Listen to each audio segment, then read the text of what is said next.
கோலிவுட்டில் வந்த பயோபிக் படங்களே முக்கியமான ஒரு பயோபிக் படம் தான் இந்த சூரரை போற்று. மக்கள் எல்லாரையும் ஒரு பைக்கு ஃப்ளைட்டில் பறக்க வைக்கணும் அப்படிங்கிற கனவோடு இருந்த கேப்டன் ஜிஆர் கோபிநாத்துடைய வாழ்க்கை வரலாறு பேஸ் பண்ணி எடுக்கப்பட்டது தான் இந்த படம். இந்த படத்தில் காமிச்ச அந்த டெக்கான் ஏர்லைன்ஸ் மக்கள் எல்லாரையும் உண்மையிலேயே ஒரு பைக்கு பறக்க வச்சாங்களா?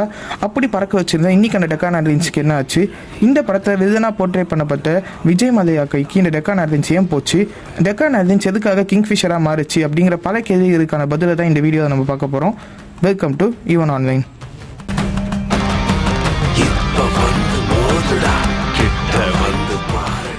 2003 கேப்டன் ஜிஆர் கோபிநாத் அவர்களால் லான்ச் செய்யப்பட்ட டெக்கான் ஏர்வேஸ் உண்மையிலேயே அவங்க சொன்ன வாக்கு காப்பாற்றி மக்கள் எல்லாரையும் வானத்தில் பறக்க வச்சது மட்டும் இல்லாமல் பல லட்சம் இந்தியர்களின் கனவான ஃப்ளைட் பயணத்தை உண்மையாக்குனாங்க. இந்தியாவில் அஃபோர்டபுள் ஃப்ளையிங் அப்படிங்கிற கான்செப்ட்டுக்கு அடிக்கல் போட்டது மட்டும் இல்லாமல் இன்னைக்கும் அந்த கான்செப்ட் சக்ஸஸ்ஃபுல்லாக ரன் ஆகிட்டு இருக்குன்னா அதுக்கான முக்கியமான காரணம் இந்த டெக்கான் ஏர்வேஸ். இப்படிப்பட்ட பெருமைகள் மிக்க டெக்கான் ஏர்வேஸ் இன்னைக்கு ஏன் ஃபங்க்ஷன் ஆகுது அப்படிங்கிறது பார்த்தீங்கன்னா 2007 பல்வேறு ரீசன்ஸ்னால இந்த டெக்கான் ஏர்வேஸ் அவங்களோட ஃபங்க்ஷன்ஸ் நிறுத்திட்டாங்க. அது மட்டும் இல்லாமல் அதே வருஷம் விஜய் மல்லையா அவர்களுக்கு இதே ஃப்ளைட் கம்பெனியை 2007 1000 கோடி ரூபாய் மதிப்புக்கு அவர்கிட்ட விட்டுட்டாங்க. இந்த ஏர்லைன்ஸ் எதனால விற்கப்பட்டது, இந்த ஏர்லைன்ஸ் எதனால ஃபெயிலியர் ஆச்சு அப்படிங்கிற எல்லா ரீசன்ஸுமே உங்களுக்கு இந்த வீடியோ நான் கண்டிப்பாக சொல்கிறேன். அதுக்கு முன்னாடி இந்த ஒரு சீன் உங்கள் எல்லாருக்கும் ஞாபகம் இருக்கா அப்படின்னு சொல்லி யோசிச்சு பாருங்க. சூரரை போற்று படத்தில் சூர்யா கேரக்டர் விஜய் மல்லையா கேரக்டர் கூட பேசுகிற மாதிரி ஒரு சீன் ஒன்று இருக்கும். இந்த சீனில் விஜய் மல்லையா கேரக்டர் சூர்யா கேரக்டர் கிட்ட தனக்கு அந்த ஏர்வேஸை விற்குமாறு கேட்பாரு. அதுக்கு சூர்யா கேரக்டர் தனக்கு இந்த ஏர்வேஸை விற்கிற ஐடியா எழுதணும், தனி ஒரு மனுஷனா இந்த ஏர்வேஸை கண்டிப்பாக தான் ரன் பண்ணி காட்டும் அப்படின்னு சொல்லி ஒரு சவால் விட்டு வர மாதிரி இந்த சீன் இருக்கும். என்னதான் இந்த படத்தில் சொன்ன மாதிரியே கேப்டன் ஜிஆர் கோபிநாத் அவரோட சவாலை உண்மையிலேயே ஜெயிச்சு இந்த ஏர்வேஸை தனி ஒரு மனுஷனா ரன் பண்ணியிருந்தாலும் அவரால் இந்த ஏர்வேஸ் ஒழுங்காக மெயின்டைன் பண்ண முடியல அப்படிங்கிறது தான் நிரசமான உண்மை. இதுக்கான காரணம் என்ன அப்படிங்கிறது பார்த்தீங்கன்னா 2007 ஒரு ஸ்டேஜுக்கு மேலே இந்த ஏர்லைன்ஸ் பயங்கரமான ஃபெயிலியர் நோக்கி போக ஆரம்பிச்சது. லாஸ்ட்டுக்கு மேலே லாஸ் ஆன இந்த ஒரு ஏர்வேஸ் அவங்களால அதுக்கு மேலே மெயின்டைன் பண்ண முடியாது அப்படிங்கிற பாயிண்ட் வந்தப்போ கிங்ஃபிஷர் ஏர்வேஸ் கூட பேசி 2 ஏர்லைன்ஸும் ஒன்னா இணைஞ்சு மர்ஜ் பண்ணி ரன் பண்ணலாம் அப்படிங்கிற ஐடியாவுக்கு வந்தாங்க. இதனால விஜய் மல்லையா அவர்கள் 1000 கோடி ரூபாய்க்கு டெக்கான் ஏர்வேஸை வாங்கிக்கிட்டாரு. பிறகு கிங்ஃபிஷர் இணைஞ்சு இந்த டெக்கான் ஏர்வேஸ் கிங்ஃபிஷர் ரெட் அப்படிங்கிற ஒரு தனி செக்மெண்ட்டாக ரன் ஆக ஆரம்பிச்சது. இந்த கிங்ஃபிஷர் ரெட்டுமே ரொம்ப நாளைக்கு ரொம்ப சக்ஸஸ்ஃபுல்லாக ரன் பண்ண முடியல. இதுக்கான காரணம் என்ன அப்படிங்கிறது பார்த்தீங்கன்னா உங்க எல்லாருக்குமே தெரிஞ்ச மாதிரி 2012 விஜய் மல்லையா அவர்கள் நம்ம நாட்டில் இருக்க வங்கிகளையும் நம்ம அரசாங்கத்தையும் ஏமாட்டிட்டு இந்த நாட்டை விட்டு தப்பிச்சிடாரு.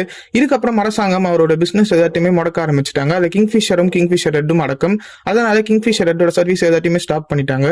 இதை குறித்து கேப்டன் கோபிநாத் அவர்கள் கிட்ட கேட்கிறப்போ விஜய் மல்லையா பற்றி அவர் சொன்ன பதில் என்ன அப்படிங்கிறது பார்த்தீங்கன்னா விஜய் மல்லையா மட்டும் இன்னும் கொஞ்சம் ஃபோக்கஸ்டாகவும் ரெஸ்பான்சிபிலிட்டியாகவும் இருந்திருந்தாரு அப்படின்னா இன்றளவும் இந்த டெக்கான் ஏர்வேஸ் அதாவது கிங்ஃபிஷர் ரெட் அது சக்ஸஸ்ஃபுல்லாக ரன்னா இருக்கும் அப்படிங்கிற பதில் தான் அவர் சொன்னாரு. இப்படிப்பட்ட தெளிவான சிந்தனையுடனும் பெரிய கனவுகளுடனும் மக்களுக்கும் சமுதாயத்துக்கும் ஏதாவது நல்லது செஞ்சிடணும் அப்படிங்கிற எண்ணத்துடனும் ஆரம்பிக்கப்பட்ட இந்த டெக்கான் ஏர்லைன்ஸ் எதனால ஃபெயிலியர் ஆச்சு அப்படிங்கிறதுக்கான சின்ன அனாலிசிஸை இப்போ நம்ம பார்க்கலாம். இப்படிப்பட்ட ஏர் டெக்கான் அப்படின்னு சொல்லப்படுற இந்த ஒரு ஏர்வேஸ் ஃபெயிலியர் ஆகிறதுக்கான முதல் காரணமாக பார்க்கப்படுறது என்ன அப்படிங்கிறது பார்த்தீங்கன்னா அக்ரெசிவ் எக்ஸ்பென்ஷன். 2003 கேப்டன் கோபிநாத்தால் ஆரம்பிக்கப்பட்ட இந்த ஒரு ஏர் டெக்கான் ஏர்வேஸ் என்ன ஆச்சு அப்படிங்கிறது பார்த்தீங்கன்னா வெறும் 3 வருஷம் அவங்க லான்ச் பண்ணதே 2006 இந்தியாவோட 3வது பெரிய ஏர்வேஸாக வளர்ந்து நின்னாங்க. இவங்க இதுல இருந்து ரொம்ப அக்ரெசிவா பல ஊர்களுக்கும் பல சின்ன சின்ன டவுன்களுக்கும் அவங்க ரூட்டை எக்ஸ்பேண்ட் பண்ணணும் அப்படின்னு சொல்லிட்டு பெரிய முயற்சியில் ஈடுபட்டு பல டவுன்களை கனெக்ட் பண்றதுக்கான முயற்சியில் ஈடுபட்டாங்க. இதே மாதிரி அவங்க என்னதான் பல சின்ன டவுன்களையும் ஊர்களையும் கனெக்ட் பண்ணி அவங்க ரூட்டு போட்டாலும் அங்கிருந்து அவங்களுக்கு ஃபிளைட் ஃபுல் ஆகாம தான் வந்துச்சு. அவங்க எக்ஸ்பென்ஷன் ரொம்ப பெருசா இருந்தாலும் அதுக்கான ரிட்டர்ன்ஸுங்கிறது ரொம்ப கம்மியா இருந்து அந்த ஊர் மக்களும் அந்த ஊர்ல இருக்கவங்களும் ஃபிளைட்ல போறது அந்த அளவுக்கு விரும்பாததுனால இவங்களோட அக்ரெசிவ் எக்ஸ்பென்ஷன் திடீர்னு பெரிய ரூட்டுகளை உருவாக்குனது இவங்களுக்கு ஒரு பேக் கிராஷ் அடிச்சிருச்சு. இந்த ஏர் டெக்கான் ஏர்வேஸ் ஃபெயிலியருக்கு 2வது சொல்லப்படுற காரணம் என்ன அப்படிங்கிறது பார்த்தீங்கன்னா இன்அடிக்குவேட் காஸ்ட் மேனேஜ்மெண்ட். என்னதான் காஸ்ட் மேனேஜ்மெண்ட்டும் பட்ஜெட்டும் மக்களை ஒரு பைக்கு பறக்க வைக்கிறதும் இவங்களோட அடையாளமாகவும் டேக்லைனாகவும் இருந்தாலும் இதுவே உங்களுக்கு ஒரு டிஸ்அட்வான்டேஜாக அமைஞ்சிருச்சு அப்படின்னு தான் நம்ம சொல்லணும். இவங்களோட ஐடியா என்ன அப்படிங்கிறது பார்த்தீங்கன்னா பேசிக்காகவே இவங்க ஃப்ளைட்ஸ் எல்லாமே 100% ஃபுல் ஆயிடுச்சு அப்படின்னா இவங்க போட்ட லாபத்தை எடுத்துதான் இவங்க போட்ட அமௌண்ட் திரும்ப எடுத்துதான் அப்படிங்கிறது இவங்களோட பேசிக்கான ஐடியாவாக இருந்துச்சு.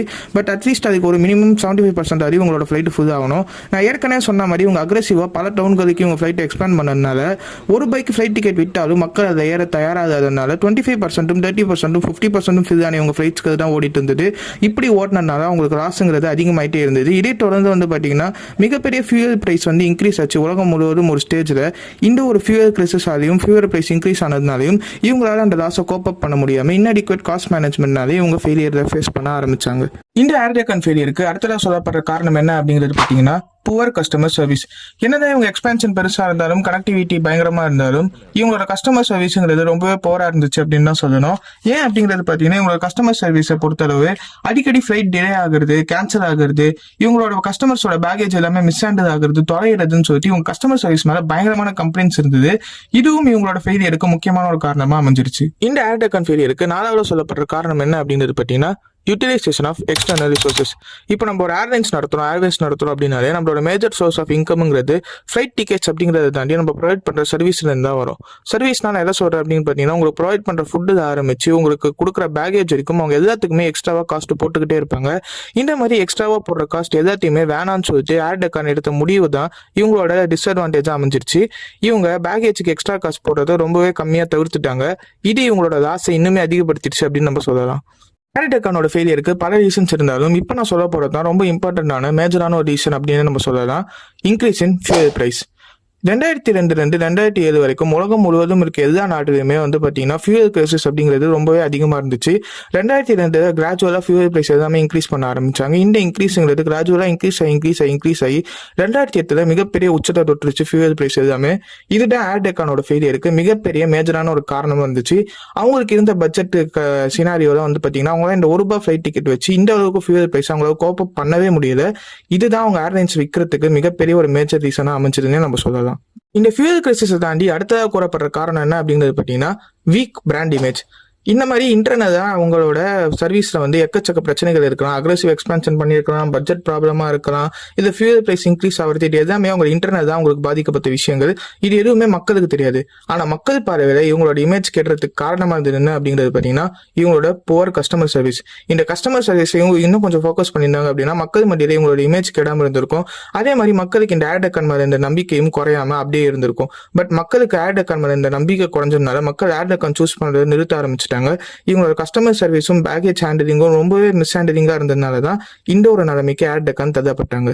இந்த மாதிரி பல ஃபெயிலியர்களுக்கு அப்புறம் தான் இவங்க முடிவு எடுத்து இந்த கம்பெனியை விஜய் மல்யா அவர்களின் கிங்ஃபிஷருக்கு விட்டுட்டு அவங்க கூட மெர்ஜ் பண்ணி கிங்ஃபிஷர் ரெட்டா செல் பண்ண ஆரம்பிச்சாங்க. பட் அதுவுமே நான் சொன்ன மாதிரி ஏற்கனவே ஒரு ஃபெயிலியராக தான் முடிஞ்சிருச்சு. ஏர் டெக்கானோட ஃபெயிலியர் ஸ்டோரியிலேருந்து நம்ம கற்றுக்க வேண்டிய லெசன் என்ன அப்படிங்கிறது பார்த்தீங்கன்னா, எந்த ஒரு பிஸ்னஸையும் ஸ்டார்ட் பண்ணுறது எந்த அளவுக்கு கஷ்டமோ அதே அளவுக்கு அதை கான்ஸ்டன்ட்டாக மெயின்டைன் பண்ணுறதும் ரன் பண்ணுறதும் அதை விட ரொம்ப கஷ்டமான விஷயம்.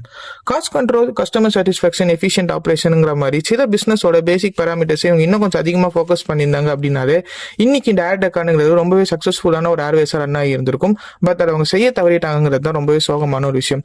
மாடர்ன் வேர்ல்டை பொறுத்தளவு சேஞ்சுங்கிறது தான் ஒரே constant. Change is the only constant. இந்த உலகம் டெய்லி சேஞ்ச் ஆகிட்டு இருக்கும். அதுக்கேற்ற மாதிரி நம்மளே அப்டேட் பண்ணி இம்ப்ரூவ் பண்ணி அடாப்ட் பண்ணி வாழ்ந்தால் மட்டுமே நம்மளால இந்த உலகத்தை சர்வை பண்ண முடியும் அப்படிங்கிறத சொல்லி இந்த வீடியோ நான் முடிச்சுக்கிறேன். இந்த மாதிரி இன்ஃபர்மேட்டிவான யூஸ்ஃபுல்லான வீடியோஸ் உங்களுக்கு வேணும் அப்படின்னு நினைச்சீங்கன்னா மறக்காம நம்ம பேஜை ஃபாலோ பண்ணிக்கோங்க. Until then, signing off, Yuvan.